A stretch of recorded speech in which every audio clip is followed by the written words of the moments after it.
बच्चों, आज अपन BA part first में जो भारतीय संस्कृति है उस भारतीय संस्कृति के बारे में चर्चा कर रहे हैं। भारतीय संस्कृति के विषय में विभिन्न विद्वानों के अपने अलग अलग मत है। संस्कृत भाषा में सम उपसर्ग पूर्वक क्रय धातु से तिन प्रत्यय के योग से संस्कृत शब्द निष्पन्न होता है। इस व्युत्पत्ति की दृष्टि से संस्कृत शब्द परिष्कृत कार्य अथवा उत्तम स्थिति का बोध कराता है। वस्तुतः यह शब्द मनुष्य की सहज प्रवृत्तियों, नैसर्गिक शक्तियों और उनके परिष्कार का द्योतक है। डॉक्टर संपूर्णानंद के अनुसार मानव का प्रत्येक विचार, प्रत्येक कृति संस्कृति नहीं है, पर जिन कामों से किसी देश विशेष के समस्त समाज पर कोई अमिट प्रभाव पड़े वही स्थायी भाव संस्कृति है। यानी वही जो स्थायी प्रभाव है वही संस्कृति है। रामधारी सिंह दिनकर कहते हैं संस्कृति के विषय में कि संस्कृति एक ऐसा गुण है जो हमारे जीवन में छाया हुआ है, एक आत्मिक गुण है जो मनुष्य स्वभाव में उसी तरह व्याप्त है जिस प्रकार फूलों में सुगंध, दूध में मक्खन। ईबी टायलर के अनुसार वो कहते हैं संस्कृति एक जटिल संपूर्ण है जिसमें समस्त ज्ञान, विश्वास, कलाएं, नीति, विधि, रीति रिवाज और अन्य योग्यताएं समाहित हैं जिन्हें मनुष्य किसी समाज का सदस्य होने के नाते अर्जित करता है। मैथ्यू अर्नाल्ड के अनुसार विश्व में जो कुछ भी उत्तमोत्तम कहा गया है उससे स्वयं को भिज्ञ कराना ही संस्कृति है।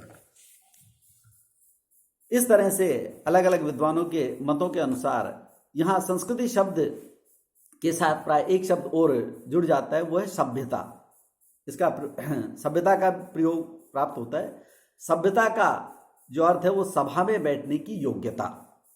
हमारे यहाँ जो संस्कृति है उस संस्कृति के विषय में विद्वानों के जो अलग अलग मत हैं उनके अनुसार हम जो भारतीय विद्वान हैं उन्होंने जो विशेषताएं बताई हैं उनमें वो कहते हैं कि भारतीय संस्कृति की जिन विशेषताओं का उल्लेख करने जा रहे हैं वे समग्रतया विश्व की अन्य किसी भी संस्कृति में उपलब्ध नहीं होती।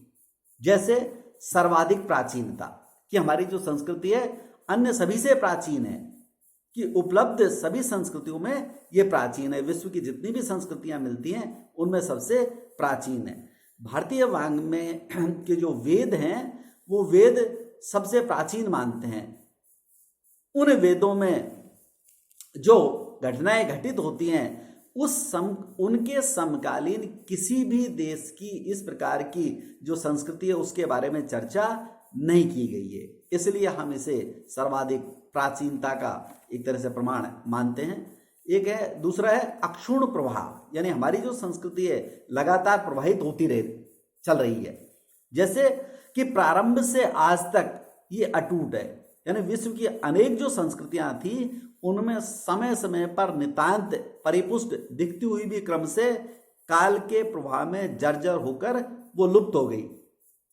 लेकिन जो भारतीय संस्कृति है वो कहते हैं दीर्घजीवी सिद्ध हुई, कि विभिन्न युगों में अनेक परिवर्तनों के हो जाने पर भी अपने मौलिक रूप को उसने नहीं त्यागा और आज भी वो क्रियाशील बनी हुई है। इसीलिए जो अनेक सहस्राब्दियों का समय व्यतीत करने के बाद भी, जैसे सिंधु घाटी की सभ्यता से पूर्व यानी हमारी जो सभ्यता है वो भारत भूमि की संस्कृति की परंपरा आज भी अक्षुण्ण बनी हुई है। प्रसिद्ध शायर इकबाल वो कहते हैं कि जैसे सारे जहां से अच्छा हिंदुस्तान हमारा, हमारी संस्कृति के विषय में जो अक्षुण्णता का जो इसको प्रभाव वो दिखाई देता है कि जैसे यूनानो मिस्र रोमा सब मिट गए जहां से, कुछ बात है कि हस्ती मिटती नहीं हमारी। ये हमारी संस्कृति की विशेषता बता रहे हैं कि इसका जो प्रभाव है वो इस प्रकार से दृष्टिगोचर होता है। अगली इसकी विशेषता समन्वयवाद या सहिष्णुता, यानी अन्य सभी संस्कृतियों में कट्टरता, मदान्धता और पूर्वाग्रह के तत्व दृष्टिगोचर होते हैं, लेकिन हमारी जो संस्कृति है उसमें संस्कृति में उसकी विशिष्टता है सहनशीलता। और सभी जो संस्कृतियां हैं और सभी जो धर्म हैं और सभी जो अच्छी बात कहते हैं हम उनको उसी रूप में अनुग्रहण कर लेते हैं उनका, उसी रूप में उसे स्वीकार कर लेते हैं। ये संस्कृति में प्रत्येक व्यक्ति को विचार, धर्म और विश्वास की स्वतंत्रता दी है। विविध संप्रदायों के प्रति सहिष्णुता और सम्मान का भाव जो है वो हमारी संस्कृति का अपूर्व तत्व है। ये इसकी विशेषता है। सहिष्णुता के साथ में इसके जो विशेष गुण है वो है धार्मिक विश्वास, सारी भिन्न भिन्न पूजा विधियां, भिन्न भिन्न रहन सहन, खान पान आदि, उन सब को हम एक साथ स्वीकृत कर लेते हैं। किसी में कोई वर्ग भेद, मत भिन्नता महसूस नहीं होने देते। ये इसलिए हमारी अलग विशेषता है। अगली है ग्रहणशीलता, यानी जो अच्छी बातें हैं हम हमारी संस्कृति में उन सारी चीजों को सहन कर लेते हैं, ग्रहण कर लेते हैं।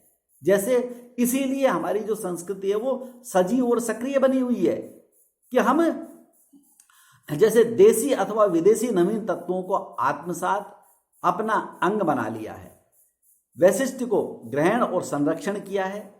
भारतीय संस्कृति ने अत्यंत प्राचीन काल से आज तक अपने संपर्क में आने वाली द्राविड़, यूनानी, सीथियन, मुगल, ईसाई आदि सभी संस्कृतियों के विभिन्न जो सुंदर अंश हैं उनको ग्रहण कर लिया है। भारतीय संस्कृति एक महासमुद्र के समान है जिसमें अनेक नदियां आकर विलीन होती रहती हैं और फिर भी हमारी जो संस्कृति है वो नष्ट नहीं हुई।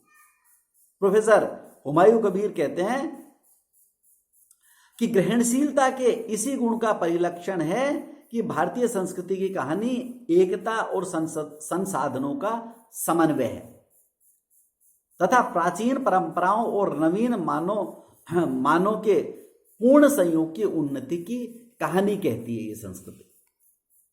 अगली विशेषता है इसकी अनुकूलता और परिवर्तनशीलता। भारतीय संस्कृति में समय के अनुसार ढल जाने की जो प्रवृत्ति है वो अद्भुत, एक तरह से अद्भुत क्षमता है इसमें। इस संस्कृति में आश्चर्यजनक लचीलापन भी है। यहां समय और परिस्थितियों के अनुसार अपने आप को अनुकूल परिवर्तित कर लेती है ये। उदाहरण के रूप में भारतीय संस्कृति का प्रारंभ में धर्म यज्ञ प्रधान था किंतु कालांतर में भक्ति प्रधान हो गया। वर्ण व्यवस्था पूर्णतः कर्म प्रधान थी, सने सने जनमूलक हो गई। भाषा, वेशभूषा, रहन सहन आदि पर्याप्त परिवर्तन होते हुए भी इस संपूर्ण परिवर्तन में भी भारतीय समाज और धर्म के आदर्श वही रहे जो आरंभ में थे। अगली विशेषता इसकी आध्यात्मिकता, कि भारतीय संस्कृति की एक तरह से आध्यात्मिकता ये बहुत बड़ी विशेषता है। बलदेव उपाध्याय कहते हैं इसके विषय में कि किसी भी संस्कृति की श्रेष्ठता का मापक उसका आध्यात्मिक चिंतन होता है। जिस संस्कृति के आध्यात्मिक विचार अधिक और गहन होते हैं, संस्कृति इतिहास में उतना ही महत्वपूर्ण स्थान रखती है। भारतीय संस्कृति के हमारी जो संस्कृति है इसने यह लौकिक सुखों को जीवन का परम लक्ष्य स्वीकार न करके अपितु नश्वर देह और भौतिक सुखों की अपेक्षा बाह्य जीव, माया, आत्मा, ईश्वर और मोक्ष आदि के विचारों को प्रमुखता दी है। इसीलिए भारत सशस्त्र बल की अपेक्षा तपस्या को, धूर्तता की अपेक्षा सत्य को, धन की अपेक्षा धर्म को अधिक श्रेष्ठकर माना है। भारतीय संस्कृति के इस आध्यात्मिकता के गुण का ही एक रूप है कि भारत में सृष्टि, जीव, ब्रह्म, आत्मा, प्रकृति इनका जो संबंध है ये इतना उहापोह हुआ है कि भारतीय दर्शनों को सुपुष्ट परंपरा ने एक तरह से देश को जो समृद्ध किया हुआ है।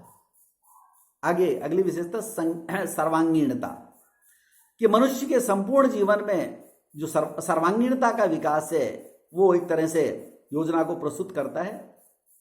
विश्व की अनेक संस्कृतियों में मानव को एकांगी विकास पर बल दिया है, लेकिन हमारी संस्कृति में यह इहलोक और परलोक इन दोनों को सिद्ध करने के लिए मनुष्य के भौतिक, आध्यात्मिक, शारीरिक और मानसिक सभी प्रकार के विकास पर बल दिया गया है। इसीलिए हम सर्वांगीणता को महत्व देते हैं। अगली विशेषता है संचरणशीलता। मनुष्य का एक तरह से निरंतर कर्मरत रहकर उत्साहपूर्ण रहने की जितनी प्रेरणा जो भारतीय संस्कृति देती है वो कोई दूसरी और संस्कृति नहीं देती। अपने पुरुषार्थ पर विश्वास करके किसी को सरल दुर्लभ्य बाधा को पार करने के उत्साह, ओजस्विता और महाप्राणता का मंत्र भारतीय संस्कृति ने दिया है। निष्क्रिय होकर बैठ जाना मृत्यु है। निरंतर कर्म करना ही जीवन का एक तरह से लक्ष्य है।